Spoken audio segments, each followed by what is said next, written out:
Iyo chindudze kuti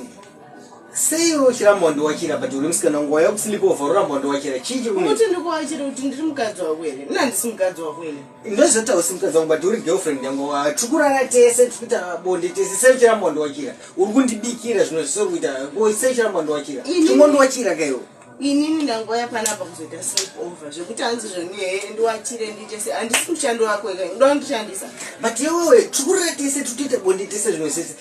chii chakanyanya ukosha uri girlfriend yangu handiti kausi mukadzi wangu katiri girlfriend but uri kuita bonde neni sei uchiramba kuwachinda zvipi zvanyanya ukosha kukura kwese kwatinoita pabhedhi nekungondowachira chii chinonetsa iwewe iwe uda kundishandisa zvekuti utova ningirina neni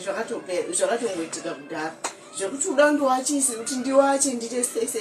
wakutoda kuti nditsvaka maid anokuitira zvisizvo kwete ati uri girlfriend yangu wofuna kungondiitira ko zvine problem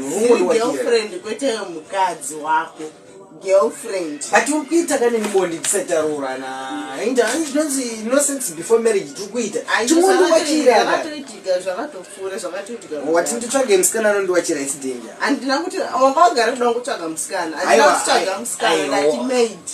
ndosaka hani maid chirumwe ndondoari ndichangotsvaga chii musikana anondiwachira iwe ukazosvikawo paine musikana ndikakuudza kuti ndiye munhu ari kundowachira usanetsa neni notoapedza nezvazvo eyo chimbopedza chingondowachira